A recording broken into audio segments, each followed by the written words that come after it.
पहले पढ़ लेते हैं कि ये अपॉइंट तो हुए 49th जज, लेकिन कैसे हिंदुस्तान में chief justice of India appoint होते हैं मेरे प्यारे बच्चों। तो संविधान का अनुच्छेद 124 का सेक्शन 2 के अंतर्गत राष्ट्रपति द्वारा चीफ जस्टिस ऑफ इंडिया और सुप्रीम कोर्ट के न्यायाधीशों की नियुक्ति की जाती है। आप एक एक फैक्ट है इसको याद करते चलिएगा, याद रखिए। और अनुच्छेद 217 के द्वारा उच्च न्यायालय के न्यायाधीशों की नियुक्ति की जाती है, याद रखिएगा, ठीक है ना।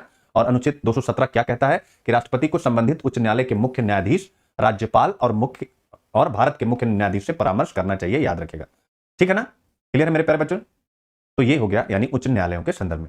अब यहां पर दो फैक्ट है।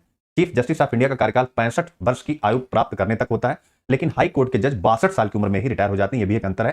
तो ये थोड़े से कुछ फैक्ट्स इनको आप याद रखेगा। अब आता है qualification of chief justice of India यानी प्रीलिम्स के लिए, तो इसको भी याद रखिए। वह एक भारतीय नागरिक होना चाहिए, यानी बस उसके पास भारत की नागरिकता होनी चाहिए, ध्यान रखिएगा। और इसके अलावा किसी उच्च न्यायालय के न्यायाधीश के रूप में कम से कम 5 वर्षों तक उसने सेवा की हो। इसके अलावा यानी उच्च न्यायालय के अधिवक्ता में, इनमें से उच्च न्यायालय के अधिवक्ता के रूप में कम से कम 10 वर्षों तक सेवा की हो, या लगा हुआ है राष्ट्रपति के फैसले में, यानी राष्ट्रपति के संज्ञान में, राष्ट्रपति के निर्णय में एक प्रतिष्ठित न्यायविद भी होना चाहिए, याद रखिएगा, ठीक है ना। अब यहां पर एक बड़ा अच्छा फैक्ट है, क्या आप सबको पता है कि संविधान सर्वोच्च न्यायालय के न्यायाधीश बनने के लिए कोई न्यूनतम आयु निर्धारित करती है? तो आप कहेंगे नहीं, यानी भारत के संविधान में सर्वोच्च न्यायालय के न्यायाधीश के रूप में नामांकन के लिए न्यूनतम आयु निर्दिष्ट नहीं की गई है और सेवानिवृत्ति की आयु 65 वर्ष है। यह हो गया क्वालिफिकेशन। अब होता है कि कैसे chief justice of India appoint किए जाते हैं मेरे प्यारे बच्चों। तो 124(2) के तहत राष्ट्रपति इंडिया के भारत के मुख्य न्यायाधीश की नियुक्ति करते हैं, और अभी हमने देखा पिक्चर में वही इनको शपथ भी दिलाते हैं, याद रखेगा। अब देखिए प्रोसेस यानी प्रक्रिया कैसे होती है। राष्ट्रपति नियुक्त तो करते हैं, लेकिन ये प्रोसेस आपसे प्रीलिम्स में पूछ सकता है, जरा सतर्क रहिएगा। यानी प्रक्रिया क्या है, यानी तो मेरे प्यारे बच्चों चीफ जस्टिस ऑफ इंडिया जो सेवानिवृत्त हो रहे हैं, जैसे मिस्टर एनवी रमन्ना, तो ये सेवानिवृत्त हो रहे थे, तो याद रखिएगा वो कॉलेजियम के हेड होंगे। कॉलेजियम यानी सेकंड जजेस केस में बनाई गई एक व्यवस्था 1993 में कि इस समूह, इस कॉलेजियम के परामर्श से ही यानी चीफ जस्टिस ऑफ इंडिया और अन्य न्यायाधीशों की नियुक्ति की जाएगी। ये सब आप सबको पता है, बहुत ज्यादा डीप में जाने की जरूरत नहीं। तो अब प्रक्रिया क्या है, चीफ जस्टिस ऑफ इंडिया जो सेवानिवृत्त हो रहे हैं, जैसे मिस्टर एनवी रमन्ना, वो कॉलेजियम के हेड भी हैं, याद रखेगा। तो वही कॉलेजियम के हेड होने के कारण अपने उत्तराधिकारी का प्रस्ताव रखते हैं, यानी वही प्रपोजल रखते हैं, याद रखेगा, अपने उत्तराधिकारी का। ये बहुत इंपॉर्टेंट पॉइंट है। रिटायर हो रहे चीफ जस्टिस ऑफ इंडिया जो कि कॉलेजियम के हेड होते हैं, कॉलेजियम 4 वरिष्ठ न्यायाधीश और एक चीफ जस्टिस ऑफ इंडिया से मिलकर के बनती है, जिनके परामर्श के आधार पर ही राष्ट्रपति यानी क्या करेगा, न्यायाधीशों की नियुक्ति करेगा, याद रखेगा। तो अब होता है उन्होंने प्रस्ताव रखा, जिसे हम सुझाव कह सकते हैं। यह प्रस्ताव या सुझाव केंद्रीय कानून मंत्री, देखिए प्रोसेस, प्रक्रिया बहुत इंपॉर्टेंट है। प्रक्रिया, कभी कभी प्रक्रिया पर प्रश्न आ जाएगा तो गड़बड़ हो जाएगा। यह सुझाव केंद्रीय कानून मंत्री के द्वारा प्रधानमंत्री को भेजा जाता है, और तब यानी प्रधानमंत्री राष्ट्रपति को सलाह देते हैं कि भाई इनकी नियुक्ति कर लीजिए। अब अभी रुके रहिएगा। कॉलेजियम की सिफारिशों को अंतिम रूप देने और सीजीआई से प्राप्त होने के बाद कानून मंत्री प्रधानमंत्री को सिफारिश करेंगे, जो नियुक्ति के मामले में राष्ट्रपति को सलाह देंगे, याद रखेगा। अब यहां पर कुछ फैक्ट है, और वो फैक्ट क्या है जरा ध्यान से देखिएगा। 1950 से 1973 तक, यानी संविधान लागू होने से लेकर 1973 तक क्या व्यवस्था थी मेरे प्यारे बच्चों? सुप्रीम कोर्ट के सबसे वरिष्ठ न्यायाधीश को ही चीफ जस्टिस ऑफ इंडिया के रूप में नियुक्त करने की प्रथा रही। ये बड़ा इंपॉर्टेंट है, याद रखेगा। लेकिन 1973 में आपको पता है इंदिरा जी के कार्यकाल में मिस्टर A.N. रे को, इंदिरा जी के करीबी थे, इनको 3 वरिष्ठ यानी मिस्टर A.N. रे से 3 लोग ऐसे थे जो इनसे वरिष्ठ थे। इन न्यायाधीशों की वरिष्ठता को दरकिनार करते हुए मिस्टर A.N. रे को भारत के मुख्य न्यायाधीश के रूप में नियुक्त किया गया। तो वरिष्ठता का उल्लंघन किया गया, ये पीटी का क्वेश्चन है और वैसे भी आपको जानना चाहिए, याद रखिएगा।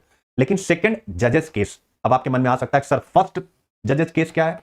यानी फर्स्ट जजेस केस ये 1900, अगर मैं गलत नहीं हूं तो फर्स्ट जजेस केस 1981 में आया था, जिसमें यानी न्यायाधीशों की नियुक्ति में, चीफ जस्टिस ऑफ इंडिया की नियुक्ति में राष्ट्रपति की शक्ति को यानी सब कुछ मान लिया गया था। यानी राष्ट्रपति यानी न्यायाधीश की नियुक्ति में, चीफ जस्टिस ऑफ इंडिया की नियुक्ति में प्रथम जजेस केस में यह मान लिया गया था, क्या मान लिया गया था, यानी कार्यपालिका की प्रधानता है, जो 20 वर्षों तक चला।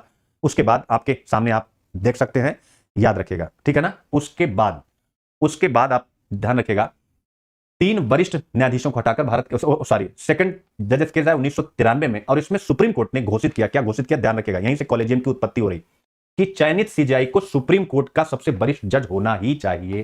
तो अब फिर से उसी प्रथा को आगे बढ़ा दिया गया जो 1950 से 1973 तक चल रही थी। यानी सेकंड जजेस केस में वरिष्ठता को सीजीआई के रूप में नियुक्ति का आधार बनाया गया। प्रीलिम्स के लिए भी आप याद रख लीजिएगा मेरे प्यारे बच्चों, ठीक है ना।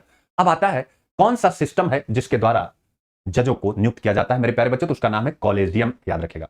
और सर्वोच्च न्यायालय और उच्च न्यायालयों के 5 वरिष्ठतम न्यायाधीश होते हैं, यानी सुप्रीम सर्वोच्च न्यायालय के मामले में यानी 5 वरिष्ठतम न्यायाधीश, और उच्च न्यायालयों के मामले में भी 5 वरिष्ठतम न्यायाधीश, तो दोनों के मामलों में है, याद रखेगा। तो 5-5 होते हैं, याद रखें मेरे प्यारे बच्चों, याद रखेगा। अब बड़ा इंपॉर्टेंट है कि जैसे मान लीजिए कि चीफ जस्टिस ऑफ इंडिया ने रिकमेंड किया कि इनकी नियुक्ति होनी चाहिए, तो सरकार को आपत्ति भी हो सकती है। इस पर भी पीटी का क्वेश्चन। तो मान लीजिए सरकार को आपत्ति उठ हुई, क्या हुई, यानी सरकार को बहुत ज्यादा आपत्ति उठ गई, क्या हो गया, सरकार को समस्या हो गई कि भाई इनकी नियुक्ति मैं नहीं कर सकता हूं, याद रखेगा। तो सरकार आपत्तियां उठा सकती है, लेकिन याद रखेंगे कॉलेजियम्स विल प्रिवेल्स, यानी कॉलेजियम की इच्छा ही अंततः मानी जाएगी। आप प्रश्न उठा सकते हैं, ऑब्वियस आप जांच करते हैं, अगर जिसका नाम सीजीआई ने या कॉलेजियम ने रिकमेंड किया अगर वो करप्ट है तो ऑब्वियस उसको नहीं रखा जाएगा, वो तो अच्छी बात है। लेकिन आप केवल आपत्तियां उठा सकते हैं, अगर वो किसी प्रकार के भ्रष्टाचार का आरोपी नहीं है तो फिर कॉलेजियम, अगर जो कॉलेजियम ने कहा गया है वही माना जाएगा, ये आप ध्यान रखिएगा मेरे प्यारे बच्चों। अब पीटी का क्वेश्चन आता है आप सबके लिए कि क्या कॉलेजियम शब्द का कॉन्स्टिट्यूशन में उल्लेख है, तो आप कहेंगे नहीं सर, आप तो अभी अभी बताए हैं कि सेकंड जजेस केस में कॉलेजियम की व्यवस्था हमारे सामने आती है, तो सर संविधान में कैसे होगा, तो संविधान में यह शब्द नहीं है, ध्यान रखिएगा मेरे प्यारे बच्चों, ठीक है ना। संविधान केवल यानी न्यायाधीशों की नियुक्ति में राष्ट्रपति के परामर्श की बात करता है, वह कॉलेजियम की बात नहीं करता है। आई होप आप सब समझ गए होंगे। अब आता है कॉलेजियम, यानी कॉलेजियम की बड़ी आलोचना भी होती है। क्या आलोचना होती है, सबसे बड़ा मुद्दा है ट्रांसपेरेंसी की कमी, यानी कि भाई दुनिया में यह एकमात्र संस्था है जो अपने लोगों का चयन स्वयं करती है, तो ऑब्वियस है ट्रांसपेरेंसी का मुद्दा तो रहेगा ही रहेगा कि नहीं रहेगा। तो ट्रांसपेरेंसी का मुद्दा है कि आप जिनको चूज कर रहे हैं भाई भतीजावाद नेपोटिज्म हो सकता है, तो पारदर्शिता की कमी का मुद्दा उठाया जाता है। और 2009 में लॉ कमीशन यानी भारत का जो विधि आयोग है उसने अपनी 230वीं 230th रिपोर्ट प्रस्तुत की थी, याद रखेगा 2009 में, याद रखेगा भारत के विधि आयोग की 230वीं रिपोर्ट क्या की गई, 230वीं रिपोर्ट सौंपी गई, और उसमें यह कहा गया मेरे प्यारे बच्चों, क्या कहा गया कि भाई भतीजावाद की संभावना कॉलेजियम व्यवस्था के कारण हो सकती है, यानी ट्रांसपेरेंसी की कमी है। एग्जाम्पल लॉ कमीशन की 230वीं रिपोर्ट का जिक्र आप करेंगे, याद रखेगा। फिर एक विकल्प सुझाया गया, याद रखेगा कि ट्रांसपेरेंसी को लाया जाए, यानी ट्रांसपेरेंसी को लाया जाए, तो उसके लिए कहा गया एक विकल्प, और उस विकल्प का नाम था नेशनल जुडिशियल अपॉइंटमेंट कमीशन, राष्ट्रीय न्यायिक नियुक्ति आयोग मेरे प्यारे बच्चों, यानी कॉलेजियम की जगह अब न्यायाधीशों की नियुक्ति में यह आयोग यानी नेशनल जुडिशियल अपॉइंटमेंट कमीशन, राष्ट्रीय न्यायिक नियुक्ति आयोग काम करेगा। तो मेरे प्यारे बच्चों 2014 में एनजेएसी, जिसे नेशनल जुडिशियल अपॉइंटमेंट कमीशन कहा जाता है, इसे इंट्रोड्यूस किया गया, ठीक है ना। सरकार ने 99th संविधान संशोधन के माध्यम से कॉलेजियम को यानी रिप्लेस करना चाहा, कॉलेजियम को किससे, एनजेएसी से, यानी न्यायिक नियुक्ति आयोग से। और इस एनजेएसी में सुप्रीम कोर्ट के 3 न्यायाधीश होते जो न्यायाधीशों का चयन करते, एक केंद्रीय कानून मंत्री होता, लॉ मिनिस्टर होता, और 2 नागरिक समाज यानी 2 लोग सिविल सोसाइटी के कोई एक्सपर्ट होते, कुल 6 लोग होते, याद रखेगा। लेकिन सुप्रीम कोर्ट ने 2015 में 4th जजेस केस के मामले में इसे खारिज कर दिया, कहा कि यह संविधान की आधारभूत संरचना का उल्लंघन है, यानी 99th संविधान संशोधन को खारिज कर दिया। तो आप देख सकते हैं मेरे प्यारे बच्चों, मजा आया कि नहीं मजा आया, यानी मजा आया कि नहीं मजा आया, आप देख सकते हैं मजा कैसे नहीं आया, ठीक याद रखिएगा। अब अंतिम बात, यानी आपको मजा क्यों आया होगा, क्योंकि पीछे प्रश्न आया है ना 2017 में एनजेएसी के ऊपर प्रश्न आया है कि नहीं आया। अरे भाई प्रश्न एक बार दिखाते हैं, ये मैं कर रहा हूं नए बच्चों के लिए, जिससे कि लेकिन ठीक है इतनी देर यानी 1 मिनट हमारा खराब होगा, लेकिन दिखाना बहुत जरूरी है नए बच्चों को, याद रखिएगा। क्या प्रश्न पूछा था, भारत में उच्चतर न्यायपालिका में न्यायाधीशों की नियुक्ति के संदर्भ में राष्ट्रीय न्यायिक नियुक्ति आयोग अधिनियम 2014 पर सर्वोच्च न्यायालय ने क्या डिसीजन दिया और उसका समालोचनात्मक परीक्षण कीजिए। तो डिसीजन दिया कि यह गलत है, संविधान की आधारित संरचना के विरुद्ध है, कॉलेजियम सिस्टम को बदला नहीं जा सकता, न्यायपालिका के चयन में कार्यपालिका की भूमिका, याद रखिएगा, कैसे बढ़ाई जा सकती है, ये सारी बातें यहां पर आई। तो इसका समालोचनात्मक निर्णय क्या था, यानी कि सुप्रीम कोर्ट का तर्क क्या है और सरकार का तर्क क्या है, वही आपको बताना है। तो मेरा कहने का मतलब है कि हम जब हिंदू पढ़ते हैं तो अगर आप अलर्टनेस के साथ पढ़ते हैं, भले जैसा प्रहलाद शर्मा ने कहा आप लोगों के सामने